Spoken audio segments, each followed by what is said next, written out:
नमस्कार, बहुत स्वागत है आपका। आप देख रहे हैं इंडिया टीवी। मैं हूं आपके साथ प्रिया सिंह सोमवंशी। पिछले 24 घंटे से अमेरिका से यूरोप तक, पाकिस्तान से लेकर चीन तक नरेंद्र मोदी के एक फैसले पर बात हो रही है। प्रधानमंत्री नरेंद्र मोदी के एक फैसले ने हिंदुस्तान के दोस्तों और हिंदुस्तान के दुश्मनों को बता दिया कि भारत को हुक्म दुनिया में कोई भी नहीं दे सकता, चाहे वो कोई भी हो। मोदी के इस फैसले के बाद पाकिस्तानी सेना को अपनी स्ट्रैटेजी चेंज करनी पड़ गई होगी। हिंदुस्तान के खिलाफ 3 फ्रंट वॉर का ख्वाब देखने वाले मुनीर पाकिस्तान के अंदर 2 फ्रंट में फंस गए हैं। और इसी से जुड़ी ये बड़ी खबर है, बलूचिस्तान में पाकिस्तानी सेना पर हमला हुआ है। बलोच लड़ाकों के हमले में पाकिस्तानी मेजर की मौत की खबर सामने आ रही है। पाकिस्तान सेना के 7 जवान भी लापता बताए जा रहे हैं। वजीरिस्तान में पाकिस्तानी सेना के खिलाफ नारेबाजी हो रही है। बलूचिस्तान के बाद वजीरिस्तान में भी आजादी की जंग शुरू हो गई है। बलूचिस्तान वजीरिस्तान में पाकिस्तानी सेना के खिलाफ विद्रोह शुरू हो चुका है। पाकिस्तानी पंजाब और सिंध में भी मुनीर सरकार की आलोचना शुरू हो गई है। पाकिस्तान को यह लग रहा है कि नरेंद्र मोदी से पंगा लेकर मुनीर ने बहुत बड़ी गलती कर दी है।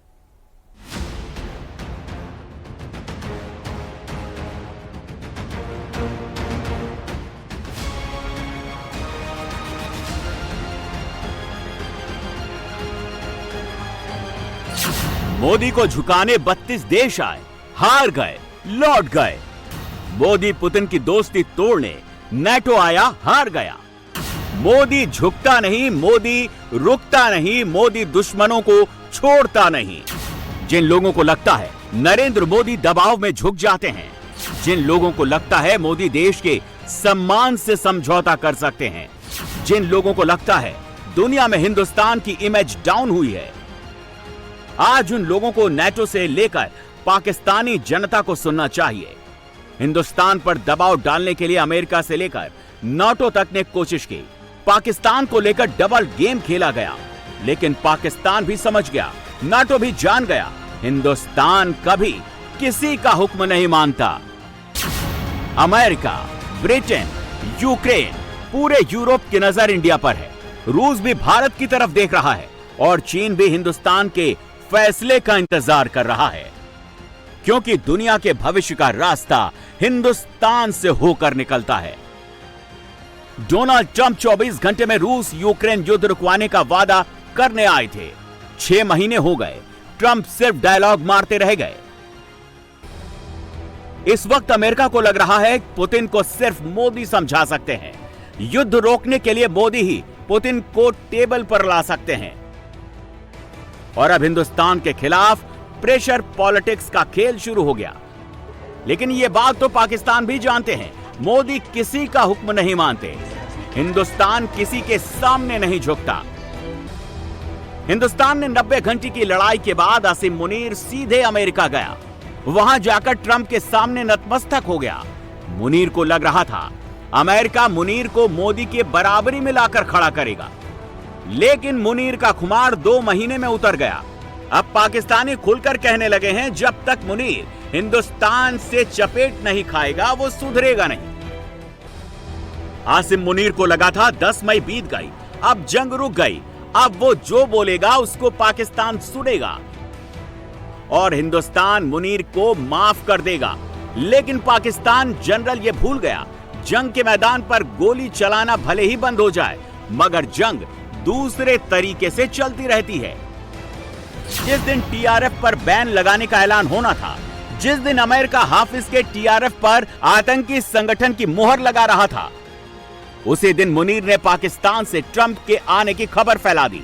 मुनीर की टीम की पूरी कोशिश थी पाकिस्तान में टीआरएफ बैन की खबर न आए, इंडिया की जीत की कहानी न सुनाई जाए, लेकिन मुनीर को फिर से हार मिली। मुनीर का झूठ पकड़ा गया। आसिम मुनीर ने जब जनरल वाली वर्दी पहनी थी, उसको तब से पता था उसकी तानाशाही को सिर्फ 2 लोग चैलेंज कर सकते हैं, पाकिस्तान के अंदर इमरान खान, पाकिस्तान के बाहर नरेंद्र मोदी। पाकिस्तान आर्मी की गद्दी पर बैठते ही मुनीर ने इमरान खान को जेल की वर्दी पहना दी, लेकिन उसको हिंदुस्तान का डर हमेशा सताता रहता है। पाकिस्तानी आर्मी का अस्तित्व कश्मीर पर टिका है। पाकिस्तान जितना डरता है, पाकिस्तानी सेना की सैलरी उतनी बढ़ती है। अगर कश्मीर हाथ से निकल गया तो पाकिस्तानी सेना का वजूद खत्म हो जाएगा। मुनीर ये बात अच्छी तरीके से जानता है, इसीलिए उसने कश्मीर मुद्दे को दोबारा जिंदा करने के लिए पहलगाम में आतंकी हमला करवाया।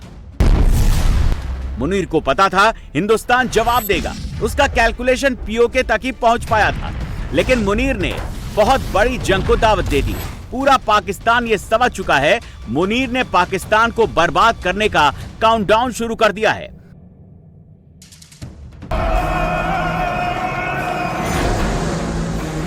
बैटल और वॉर में एक बड़ा फर्क होता है। छोटी लड़ाई को बैटल कहा जाता है, उसको कंट्रोल करना हाथ में होता है। बैटल को कहां कब रोकना है ये तय किया जा सकता है, जैसे ऑपरेशन सिंदूर में हुआ था।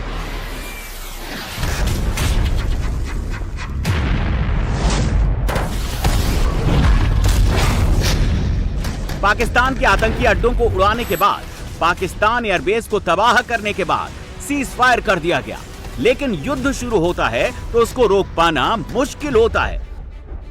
युद्ध में वही जीतता है जो जंग में उतरने से पहले ही जीत की तैयारी करता है। पाकिस्तान बोल रहा है हिंदुस्तान जंग करने आ रहा है पूरी तैयारी के साथ। फील्ड मार्शल आसिम मुनीर के पास दो विकल्प हैं। पहला विकल्प, हाफिज मसूद को भारत को सौंप दे, आतंक की फैक्ट्री बंद कर दे। दूसरा विकल्प, निर्णायक जंग के लिए तैयार रहे। पाकिस्तान सेना का इतिहास गवाह है, पाकिस्तानी सेना कभी युद्ध नहीं जीती है, इसलिए पाकिस्तानी सेना ने प्रोजेक्ट आतंक लॉन्च किया था। रूस अफगानिस्तान जंग में पाकिस्तान ने जिहादी भेजे थे। रूस के पीछे हटने की वजह ये जिहादी ही थे। 1980 के बाद पाकिस्तान ने आतंकवाद को स्टेट पॉलिसी बना लिया। इसके बाद पाकिस्तान ने कभी सीधे लड़ने की गलती नहीं की। करगिल जंग के दौरान भी पाकिस्तानी सेना ने आतंकियों के वेश में अपने सैनिक भेजे थे, वर्दी उतारकर जंग की शुरुआत की और पाकिस्तानी सैनिकों को कफन उठाकर जंग हिंदुस्तान ने खत्म की। पाकिस्तान में अलकायदा, लश्कर-ए-तैयबा, लश्कर-ए-उमार, जैश-ए-मोहम्मद, जैश-अल-अदल, अल-बदर मुजाहिदीन, हरकत-ए-मुजाहिदीन, ISIS खुरासान को शरण मिली हुई है। सबकी हिफाजत पाकिस्तानी सेना करती है। आसिम मुनीर को अंदाजा नहीं था भारत सीधे आर्मी बेस को टारगेट करेगा, पाकिस्तानी डिफेंस सिस्टम को तबाह कर देगा। अब अगर मुनीर ने आतंकियों का साथ नहीं छोड़ा तो वो पूरे पाकिस्तान को जंग में धकेल देगा, और अगर आतंकियों को छोड़ दिया तो आतंकी संगठन पाकिस्तानी सेना के खिलाफ हो जाएंगे। पाकिस्तान के खैबर पख्तूनख्वा में यही होना शुरू हो गया है। जिन आतंकियों का इस्तेमाल करके पाकिस्तानी सेना ने छोड़ दिया, वो अब पाकिस्तानी वर्दी को खून से लाल करने में जुट गए हैं। आसिम मुनीर बचपन में मदरसे में पढ़ा है, फिर सेना में जिंदगी भर से काम कर रहा है। उसको लगता है जैसे मौलाना का कंट्रोल मदरसे में होता है, जैसे सेना में जनरल के कंट्रोल में जवान रहते हैं, ठीक ऐसे ही वो पाकिस्तानी जनता को कंट्रोल कर लेगा। लेकिन फील्ड मार्शल बनते ही उसकी पॉलिसी फेल्ड होनी शुरू हो गई। आसिम मुनीर को लगा था मई के बाद पाकिस्तानी जनता टोटल एंटी हिंदुस्तानी हो जाएगी, इंडिया को दुश्मन मानेगी और मुनीर को फरिश्ता। कुछ मन्नतें ख्वाबों में ही पूरी हो पाती हैं। 2 महीने में ही पाकिस्तानी जनता खुद बताने लगी देश को कैसे नेता, कैसे लीडर की जरूरत है, मुनीर जैसा तानाशाह या मोदी जैसा प्रधानमंत्री। आसिम मुनीर जितना हिंदू मुस्लिम 2 नेशन थ्योरी को बढ़ावा दे, जितना पाकिस्तान को रियासते मदीना बनाने के सपने दिखाए, लेकिन इस्लामिक मुल्क पाकिस्तान हिंदू प्रधानमंत्री के हर एक फैसले को देखता है, उससे सीखता है, उसको कॉपी करता है। ये वही पाकिस्तान जनता है जो 2023 में पाकिस्तानी हेडक्वार्टर पाकिस्तानी अफसरों के घर में घुस गई थी। पाकिस्तानी जनता को आज भी पता है आसिम मुनीर कितना गलत है। वो ये भी जानती है मुनीर को तख्त से हिंदुस्तान ही उतार सकता है। देश में हिंदू बेटियों को धर्मांतरण के जाल में फंसाकर बर्बाद करने की बहुत बड़ी साजिश चल रही है।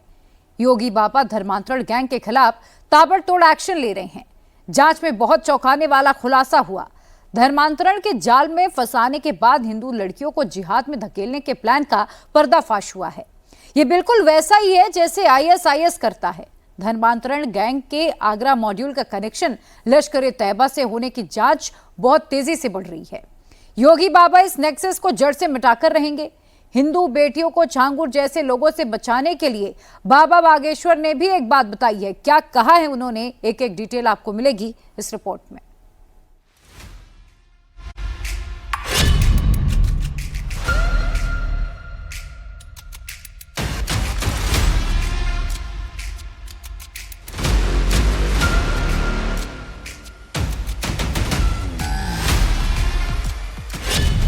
हिंदू लड़कियां टारगेट पर हैं।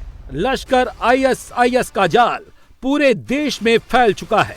इनके इशारे पर छांगुर बाबा जैसे कई गिरोह देश भर में धर्मांतरण के सेंटर चला रहे हैं। इनसे बचने का तरीका क्या है? कैसे छांगुर जैसे जिहादियों से आप अपने भोले भाले पढ़े लिखे बच्चों को बचाएं? सबसे पहले तो मैं यही कहूंगी कि इस देश के जितने भी माता पिता हैं अपने बच्चों पे पूरा ध्यान दें, बिल्कुल भी उन पे विश्वास ना करें और अपनी धर्म की शिक्षा के बारे में उनको बताएं। और हम भी अपनी बच्चियों को अभी बहुत सिखा रहे हैं, लेकिन अभी मुझे लग रहा है हमें बहुत टाइम लगेगा। अभी तो पूरा वो हमारे कंट्रोल से बाहर है। इनसे बचने के दो तरीके हैं। एक योगी बाबा का, जो कानून और पुलिस के सहारे ऐसे गैंग्स पर शिकंजा कस रहे हैं, उन्हें पाताल लोक से निकालकर जेल भेज रहे हैं, उनके अड्डों को बुलडोजर से ध्वस्त कर रहे हैं। मैंने कहा लाठी मार करके बाहर करो इनको, क्योंकि ये लातों के भूत हैं, बातों से मानेंगे नहीं। दूसरा तरीका बाबा बागेश्वर वाला है, जो धर्म के रास्ते हिंदुओं को सनातन की शक्ति समझा रहे हैं। लंदन में हिंदुत्व का डंका बजा रहे हैं। स्वयं के धर्म में मरना श्रेयस्कर है दूसरे मजहब के बारे में विचार करने से। इसलिए 100 की सिद्धांत की बात आज कान खोल करके हम लोगों को मान लेनी चाहिए। प्राण चले जाएं पर सनातन डिगना नहीं चाहिए। सिर्फ गरीब घरों की कम पढ़ी लिखी लड़कियां ही धर्मांतरण गिरोहों के टारगेट पर नहीं हैं। अच्छी खासी पढ़ी लिखी और अमीर घरों की लड़कियां भी टारगेट पर हैं। आगरा में जिन दो हिंदू लड़कियों को धर्मांतरण गिरोह ने जाल में फंसाया, वो एक बड़े कारोबारी की बेटियां हैं। बड़ी लड़की पोस्ट ग्रेजुएट है और छोटी लड़की भी अच्छी खासी पढ़ी लिखी है। धर्मांतरण गैंग ने 2021 में पहले बड़ी बेटी का ब्रेन वॉश किया, फिर बड़ी बेटी ने छोटी बेटी का। धर्मांतरण के बाद आईएसआईएस की तर्ज पर हिंदू लड़कियों को जिहाद में झोंक देने की साजिश पूरे देश में रची जा रही है। इसका खुलासा आगरा के कारोबारी की छोटी बेटी के लीक हुए चैट से हुआ है। बेटी चैट में लिखती है, मैं मुजाहिदा बनना चाहती हूँ, इस्लाम के लिए कुर्बान होना चाहती हूँ। कयामत कब होगी जब सभी इस्लाम मानने लगेंगे। यही लड़की कंधे में AK-47 डालकर आईएसआईएस की तरह डीपी लगाती है। अंदाजा लगाइए, हिंदू लड़कियों को धर्मांतरण के जाल में फंसाकर कितना खतरनाक खेल खेला जा रहा है। उन्हें अपने ही धर्म के खिलाफ आतंकी बनाने की साजिशें रची जा रही हैं। इस वक्त हम सदर बाजार इलाके के अंदर हैं आगरा के, और मेरे पीछे जो आप घर देख रहे हैं, यही घर है उन दो विक्टिम्स का जिनका धर्म परिवर्तन करवाया गया और बाद में ये पता चला कि दोनों का नाम बदलकर अमीना और जोया कर दिया गया था, जो कि बंगाल में मिली। फिलहाल इनको भी लाया गया है और फिलहाल इनकी काउंसलिंग करवाई जा रही है। ये जो परिवार है, इनका सदर इलाके के अंदर मार्केट में जूतों का बड़ा कारोबार है और इसकी शुरुआत हुई मार्च के महीने में, जब एमफिल कर रही इनकी बेटी अचानक से लापता हो गई। किस किस का क्या क्या रोल है फंड इकट्ठा करने में, लड़कियों का ब्रेन वॉश करने में। कुछ ऐसे लोग भी पकड़े हैं जो कि एक आगरा से गिरफ्तार हुआ है, जो कि एक यूट्यूब चैनल से लोगों को प्रभावित करता था इस्लाम कबूल करने के लिए। इस तरीके की बातें, इस तरह की वीडियोस दिखाई जाती थी ताकि खास तौर पर नई बच्चियों का ब्रेन वॉश हो सके और वो अपना धर्म परिवर्तन करे। एक बहुत बड़ी साजिश आगरा के अंदर चल रही थी। कॉलेज, यूनिवर्सिटी, मॉल, दुकान, हर जगह धर्मांतरण गैंग ने अपने एजेंट फैला दिए हैं। आगरा के कारोबारी की बेटी का ब्रेन वॉश कॉलेज में साइमा नाम की एक लड़की ने किया, जो कश्मीर से पढ़ने आई थी। माता पिता की होशियारी से साइमा की पहली कोशिश नाकाम हो गई। लड़की कश्मीर पहुंचती उससे पहले ही उसे पुलिस की मदद से वापस ले आया गया। साइमा ही नाम। फिर क्या हुआ? साथ में पढ़ने लगे? साथ में पढ़ने लगी तो उसकी दोस्ती लगातार उनके साथ संपर्क में रही, बनती रही। और एक बार वो हमारे घर भी आई और हमारी मिसेज, उस फ़ोन से मिसेज से भी बात करी और अपने इस्लाम धर्म के प्रति वो बताना चाहती थी हमारी मिसेज को भी, और बच्ची भी हमारी कहती थी कि पढ़ के देखो। वो पूरी उसका उद्देश्य पूरे परिवार को कन्वर्ट करने का था। जब वो आपकी मिसेज से फोन पे बात करती थी, या उस टाइम तक आपकी बेटी का ब्रेन वॉश हो चुका था क्या? बड़ी वाली बेटी का, वो भी 2021 में इस्लाम की बातें करती थी? हाँ, 2021 के अंदर वो जब उसका ब्रेन वॉश तो उसका हो ही चुका था, तो 2021 के अंदर वो जॉब करती थी। जॉब को रिजाइन दे करके, माता पिता के बिना बताए रिजाइन दे करके घर छोड़ के एक दिन चली गई, श्रीनगर के लिए रवाना हो गई। और जम्मू कश्मीर के अंदर उसकी साइमा ने उसको रिसीव किया। इसी साल 24 मार्च को दोनों बेटियां उस वक्त घर से गायब हो गईं जब पेरेंट्स सत्संग में गए थे। दोनों बेटियां आगरा से दिल्ली पहुंची, दिल्ली से मुजफ्फरनगर और फिर कोलकाता चली गईं। दोनों को खोजने के लिए यूपी पुलिस ने 50 पुलिस अफसरों की एक टीम बनाई। ज्यादातर ऐसे पुलिस वाले टीम में शामिल किए गए जो बीटेक और एमटेक यानी हाईटेक थे। 15 दिन के गोपनीय ऑपरेशन के बाद दोनों की लोकेशन बंगाल के मुस्लिम बाहुल्य बस्ती में मिली। पुलिस के साथ लड़कियों के माता पिता भी बंगाल गए, लेकिन उनका इस तरह ब्रेन वॉश कर दिया गया था कि वो इस्लाम के लिए मरने मिटने के अलावा कुछ और सोचने के लिए तैयार नहीं हो रही थी। 3.5 महीने करीब उनको हो गए, तो 3-3.5 जब पहले तो 2 ही दिन हुए थे, 2 दिन में इतना परिवर्तन उनमें आ गया था। 3-3.5 महीने में नेचुरल है कि उनके अंदर इस्लाम के प्रति ज़्यादा आकर्षित हुई हैं, तो इसलिए उनको बहुत ज़्यादा परेशानी हो रही है। मतलब वापस लाने में भी वो धीरे धीरे हमने उनसे कहा कि आप जैसा चाहती हो हम घर पे वैसे ही कर लेना, अगर आप इस्लाम के प्रति है तो घर पे पढ़ लेना, इस टाइप का हमने उनको किया। बड़ी मुश्किल से उनको लाया, नहीं तो वो तैयार नहीं। बता रहे हैं ऐसा एक मूवी में देखा था, जो केरला मूवी थी, कि किस तरीके से ब्रेन वॉश किया जाता है। ऐसे किया इन्होंने, बिल्कुल द केरला स्टोरी समझ लीजिए आप, हमारी स्टोरी है। बिल्कुल एक एक सीन, एक एक चीज उससे वो हो रही है। बिल्कुल जैसे केरला स्टोरी में ब्रेन वॉश करा है, ऐसे ही इनका करा है।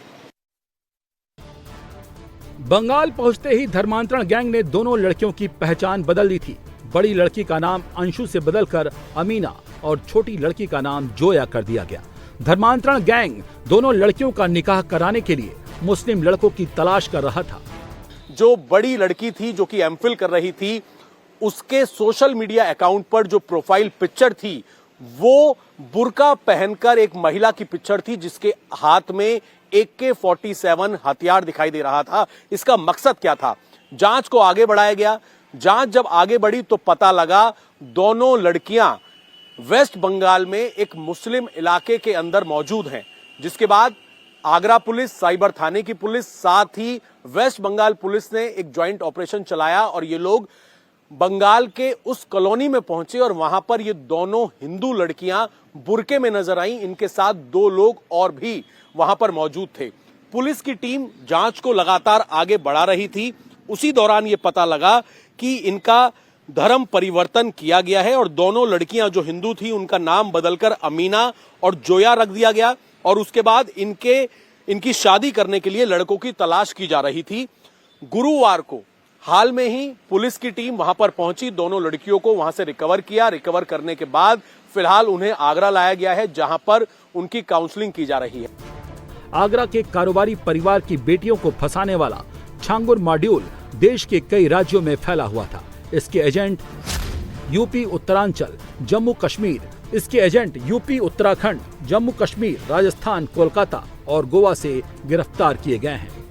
जिन 10 आरोपियों को गिरफ्तार किया गया है, उनमें 6 को कुछ साल पहले ही जाल में फंसाकर आगरा गैंग ने इस्लाम में कन्वर्ट किया था।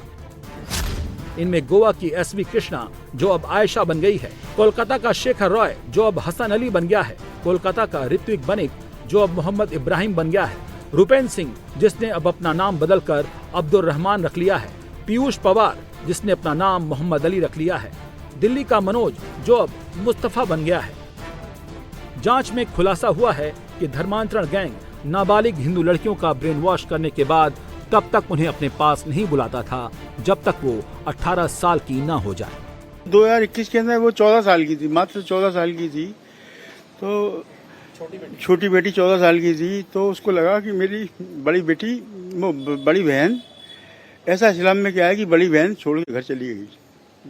तो बड़ी बहन छोड़ के घर चली गई, ऐसा उसमें इस्लाम में क्या है कि मैं भी सर्च करके देखूँ। तो उसने भी कोई यूट्यूब पे सर्च वगैरह किया, तो यूट्यूब पे सर्च किया, फिर कुछ उसके प्रति वो भी, मतलब उसको भी उसने समझाया, बड़ी वाली बहन ने भी उसको समझाया।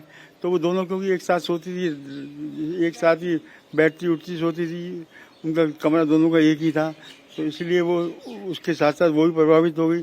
इसमें ये है कि जब अवयस्क बच्चा होता है तो ये धर्म परिवर्तन करवाने वाले जो हैं वो उसकी प्रतीक्षा करते हैं, उसकी जल्दबाजी नहीं करते। जब जैसे ही 18 साल की हुए बच्चे तब उनको ले आने की उनकी प्लानिंग होती है। देश में हिंदू लड़कियों को धर्मांतरण के जाल में फंसाने के लिए छांगुर जैसे गैंग पूरा सिंडिकेट बनाकर काम कर रहे हैं। आगरा से जो मॉड्यूल पकड़ा गया है उनमें सबका काम बटा हुआ था।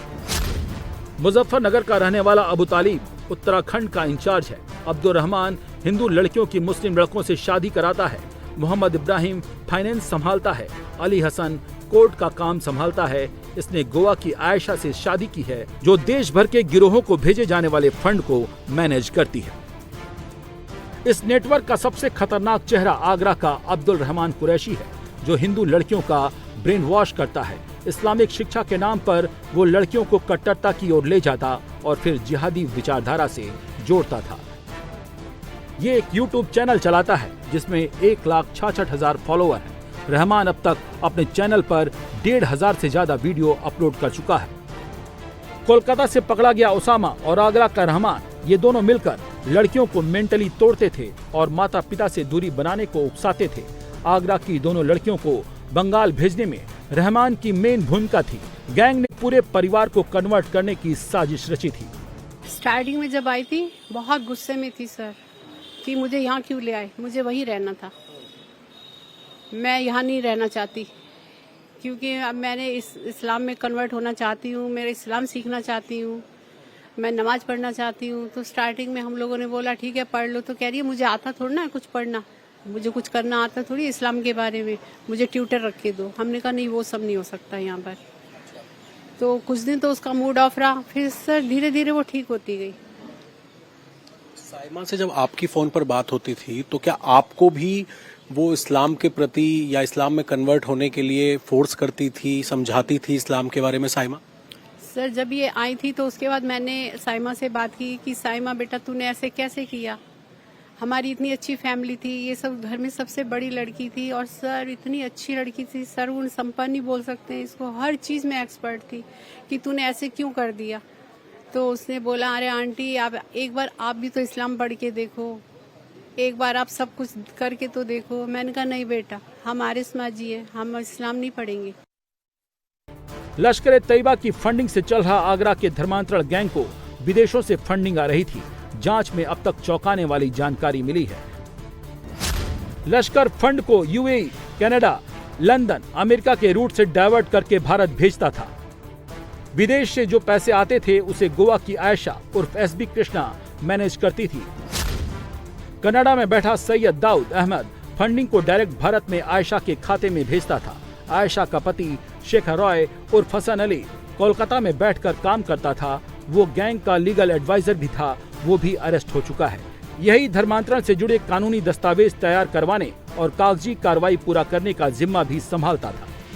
इस कड़ी में 6 प्रदेशों में साइमल्टेनियस दबिश देकर के 10 लोगों को गिरफ्तार किया गया है, जो कि देश के विभिन्न राज्यों में विशेष तौर पर कम उम्र की लड़कियों को प्रलोभन, लव जिहाद और अन्य तरीकों से प्रभावित करके धर्मांतरण के कार्य में लिप्त थे। अवैध धर्मांतरण का यह मोडस ऑपरेंडी ISIS का सिग्नेचर स्टाइल है। अभी तक प्रारंभिक जांच में इस ग्रुप का संबंध PFI से, SDPI से और पाकिस्तान के आतंकी संगठनों से भी होने के संकेत मिले हैं। अभी तक इसमें कनाडा, अमेरिका, लंदन और दुबई से फंडिंग के और उनके संलिप्तता के उनके वहाँ पर रह रहे कुछ लोगों के साथ में संलिप्तता के सबूत मिले हैं। यूपी में योगी बाबा बलरामपुर से आगरा तक धर्मांतरण गैंग के खिलाफ ताबड़तोड़ एक्शन ले रहे हैं। जिन लोगों ने हिंदू लड़कियों से इतनी घिनौनी साजिश की है, योगी बाबा उसे छोड़ने वाले नहीं हैं। उनके आका कहीं भी बैठे हों, कोई बचने वाला नहीं है। धर्मांतरण गैंग का बलरामपुर हेडक्वार्टर ध्वस्त हो चुका है। छांगुर बाबा और नसरीन जेल में हैं। छांगुर बाबा के परिवार के बाकी लोगों पर भी शिकंजा कसा जा रहा है। छांगुर की मदद करने वालों में शामिल एक और सरकारी कर्मचारी राजेश उपाध्याय को भी पुलिस ने गिरफ्तार किया है। छांगुर गिरोह ने राजेश की पत्नी के नाम पर महाराष्ट्र में बेनामी प्रॉपर्टी खरीदी थी। यूपी में जो भी सनातन से साजिश करेगा, बाबा उसे किसी लायक नहीं छोड़ेंगे। जिसने इस पावन कावड़ यात्रा को बदनाम करने के लिए कई उपद्रव का सहारा लिया है, तोड़फोड़ का सहारा लिया है, उनके सबके सीसीटीवी फुटेज हमारे पास हैं। हम लोग कावड़ यात्रा सकुशल संपन्न होने के बाद उनके पोस्टर भी चस्पा करने वाले हैं। उनके खिलाफ बहुत सख्त कार्रवाई करने वाले हैं। हिंदू लड़कियों को छांगुर जैसे शैतानों से बचाने का एक तरीका बाबा बागेश्वर वाला है। बाबा हिंदू राष्ट्र के रास्ते 140 करोड़ सनातनियों को जोड़ रहे हैं। हिंदुओं के खिलाफ हो रहे षड्यंत्र से आगाह कर रहे हैं। बागेश्वर बाबा इस वक्त लंदन में कथा सुना रहे हैं। 7 समंदर पार से सनातन को जगा रहे हैं। धन्य है श्री हनुमान जी। हनुमान जी जगाने का काम करते हैं। 2 काम है हनुमान जी के, भूतों को भगाना, राक्षसों को भगाना और भक्तों को जगाना। इसलिए आज का भाव, सोने वाले जाग जा संसार अनुसार